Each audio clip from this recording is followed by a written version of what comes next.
Let's pray. Heavenly Father, help us take a deep breath in Jesus' name. Amen. I blame most of my anxiety on Gilligan's Island, and if you're not as old as I am, look it up and you'll discover the TV show from the 60s. It's the episode where the skipper falls into a pit of quicksand. From that moment on, I didn't want to go anywhere near sand, whether it was a playground or a beach or even at a Home Depot-like place. How were you supposed to know the difference between regular sand and quicksand? Because according to Gilligan's Island, it could have been anywhere. That was only one of my many childhood traumas created by that show. I don't have time to go into giant spiders, volcanoes, headhunters, and ghosts. Now, what really are the odds of getting stuck in quicksand? Well, there have only been a few reported cases over the past 100 years, and granted, it's possible that there were millions who, and nobody ever found them, but I doubt it.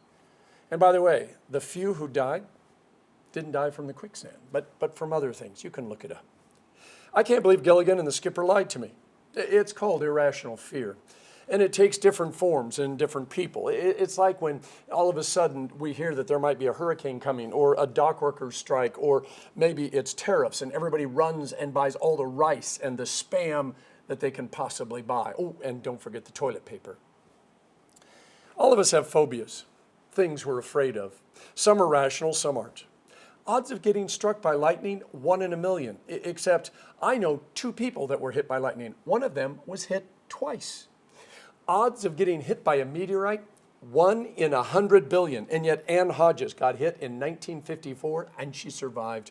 A few years back, the news said that a satellite was going to crash into the earth, but nobody needed to be afraid because it was going to fall into the middle of the Pacific Ocean.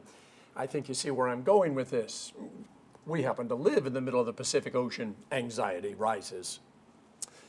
So what have you worried about? If you're old enough, Y2K, terrorism, COVID, dengue fever, measles, stock market, growing old, your job, your kids, your parents. There's an endless list. 2012, Hostess declared bankruptcy. A judge approved it, and overnight, Twinkies were gone from the shelves. All I was ever going to have was my childhood memories. Sadness, moment of silence. Then 3 months later, not 3 days like Jesus, C. Dean Metropolis resurrected Twinkies. The world breathed the collective sigh. But we had 3 months of loss and anxiety. All of this is a very long entrance to our text, where God takes St. John on a field trip to heaven, and an angel takes this scroll and holds it up and says, "Who's worthy to open it?" The scroll has 7 seals. That's symbolic of perfection. And in those days, only the authorized person could open a sealed document, because if you weren't authorized, well, it could carry the death sentence. Yeah, that's how serious this was. And unlike Thor's hammer and Excalibur, they're not going to let anybody go up and give it a try to find out if they're worthy or not. So John begins to weep because no one in heaven or on earth or under the earth was worthy of opening the seals. This is where the anxiety sets in. Now, John saw Jesus die on the cross. He was there after Jesus rose from the dead, showed up in that locked room with his hands held open wide, you know, the nail holes, and he said, "Peace be with you." John knows God's people have been redeemed, but they're still being persecuted, still being attacked by Satan and his demons, still suffering from pain and disease and lostness. Now, God's people have been waiting for the full redemption, and John knows this scroll tells that story, and he really, really, really needs to know what it says. So do you remember June 2nd, 1999? I do. See, in 1997, an unknown author published a book about wizards. And suddenly Harry Potter was a household name. Now, on June 2nd, 1999, the second book, Chamber of Secrets, was released in the United States. Now, you could pre-order the book from Borders Bookstore. Yeah, in White Kelly. That was the closest one to us. And my daughter Molly said, "Daddy, please, can we go?" And I said, yes. Now, when you ordered, you were given a number. After midnight, they began calling the numbers. 1, 2, 3. Yeah, we were 345. The place was packed. Many, by the way, were in costume. I found a quiet aisle and just sat down and started to read until our number was called, which was about 2 a.m. Yeah, we got the book. By the time we got to the car, my daughter was already reading. I went to sleep. When I woke up the next day, she was still reading, and she was done before lunch. And then she turned and she said, the next book comes out in September. Can we do the midnight release again? Now, if people were willing to give up sleep for Harry Potter, you can see why John is weeping over the book that is right there in front of him. He knows how important it is. He knows he's not worthy. He knows the angels and the archangels and none of the company of heaven are worthy. But someone has to be so that God's people can know how the story ends. So when the angel asked who is worthy to break the seal and open the scroll, it seems like a slam dunk in the post-Easter world. You hear the drum roll and the drum just keeps on rolling and all the angels are staring right at John. And there's this really uncomfortable silence, except of course for the drum roll. And John starts crying. It says, no one in the heavens or under the earth was found to be worthy. It's story time. And no one showed up to read stories. Do you remember the difference between temptation and testing? Right, the purpose of temptation is failure. If I tempt you, I'm trying to get you to fail. But if I test you, testing is about success. Okay, so St. James says, when tempted, no one should say, God is tempting me, for God cannot be tempted by evil, nor does God tempt anyone. So God may not tempt, but he does love to test people. Because you see, God knows what you're capable of, but he wants you to know what you're capable of. It's part of that secret sauce of being a believer. I hated tests in school, mostly because I didn't understand the causality between not studying and poor grades. I always blamed the teacher, or I came up with an excuse that involved butterflies or not getting enough sleep, or I had a million of them. What I didn't understand until a lot later, tests were actually designed, or at least they were supposed to be designed, so that I could handle life. Which, by the way, in a world without Google and Siri and YouTube, I wasn't able to just say, how do I balance my checkbook? You know, how do I address an envelope? How do I write a resume? How do I unclog a toilet? All of this was very, very necessary once upon a time, and that's what teachers were supposed to teach me. Now, once I learned the value of tests, it not only made them a lot easier to take, but I took them a lot more seriously. Now, we got to face it. A lot of tests today are stupid, and I know. They tell me I'm not supposed to use that word, but those tests really are stupid. You see, a person who actually knows how to design tests balances knowledge with application and real life. In other words, it is something that you need to know and something that you can know, and they help you understand how to apply it to your life. God knows how to write tests. So when the angel says who's worthy to break the seals on the scroll, the drum roll and awkward silence was the perfect opportunity for John to jump up and give the Sunday school answer, Jesus. And then go running over to Jesus, climb up on his lap, hand him the scroll and say, please, please, please read this to me. It's kind of like my grandchildren do.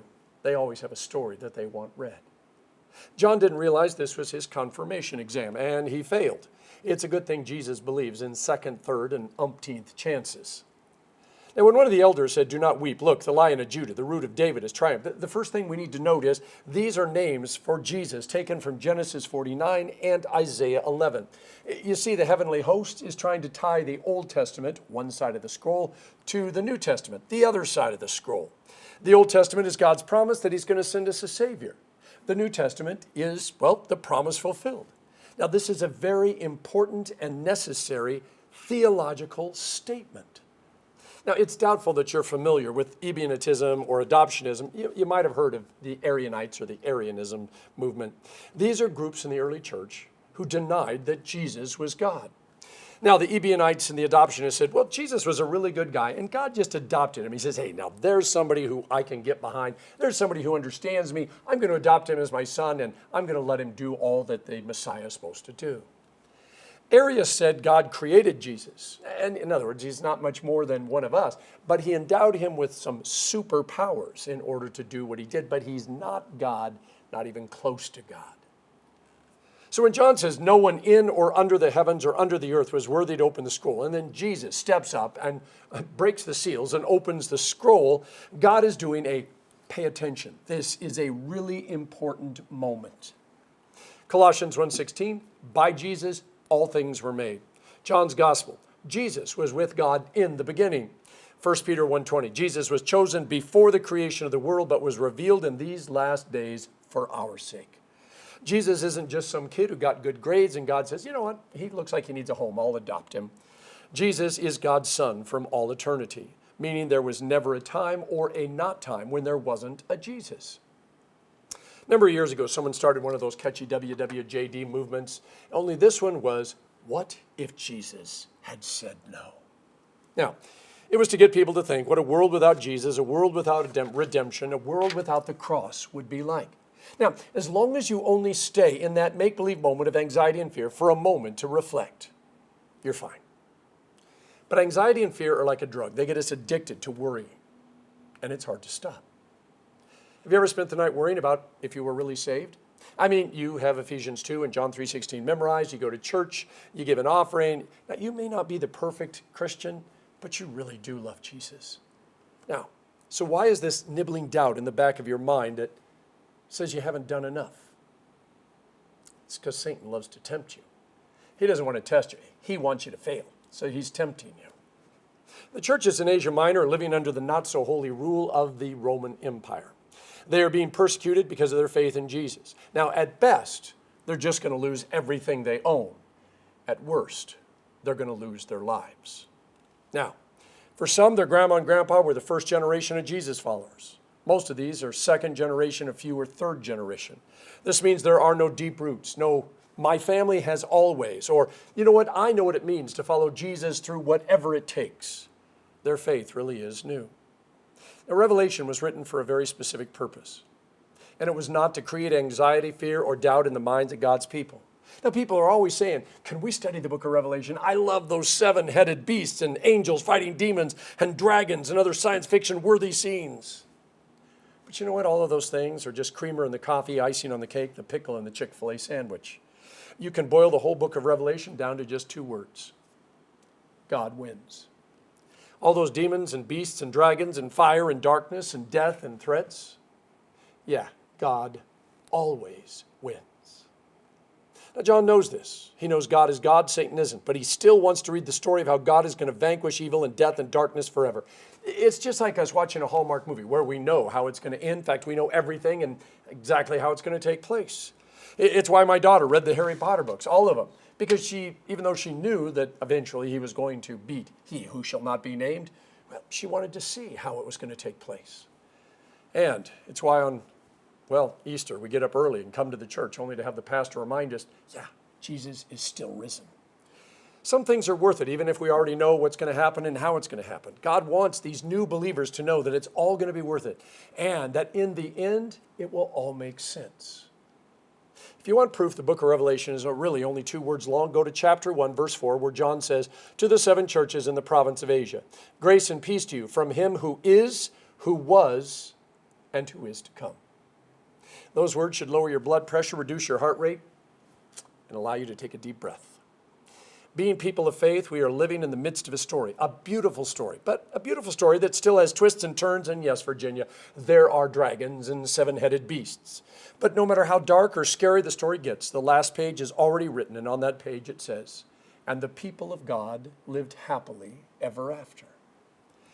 Now, the stories in the news, the pain and hurt in our community, they fill our phones, our TVs, our computers, and our lives 24 hours a day. All of those we will never forget moments, they get pretty quickly forgotten because there's more stories that replace more stories that replace more stories, and there's so many we can't even keep track of them.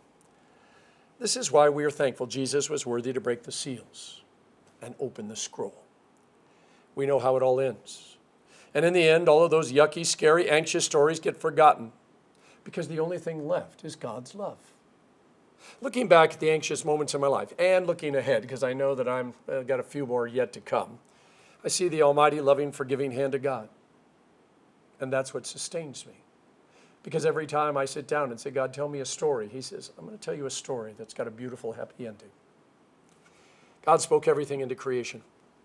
He breathed, life into dust, and it became us. He brought water from a rock and bread from heaven to care for his people. He led his people out of slavery. He spoke through wild prophets and questionable women. He broke our hearts like only a tiny baby could at Christmas. He cried at a friend's tomb. He ate with all the wrong people. He wouldn't shut up about forgiveness and grace. He died to save us, and then he rose again to give us hope. And today he reads a story to us. This is the God who defeated death and who is making sure there is a place with our name on it in heaven. So when the time comes, we get to go home where all of the pain and anxiety and hurt and loss will never be able to touch us again. This God is deeply braided into our life and lives. When the world tells us stories that are meant to scare us and cause us to lose sleep and make us angry, we get to tell them that there is a scroll written on both sides, and somewhere on the scroll is our name and a room number in heaven and the words, "They lived happily ever after because of Jesus." Our story is a sacred story, rooted in the past, held for us in the future till we get there, and it's holding us together in the present. So watching Gilligan's Island as a kid, it didn't take long to realize that by the end of the show, everything was going to be okay. Now, there was going to be another challenge next week, but the skipper or Gilligan or the professor would figure it out. It's not a bad lesson to learn, especially since I know that I can trust Jesus a lot more than I can trust the passengers and crew of the SS Minnow. That is where I learned to let go of my anxiety. Not because of the skipper and Gilligan, but because of Jesus. In the name of the Father, and of the Son, and of the Holy Spirit. Amen.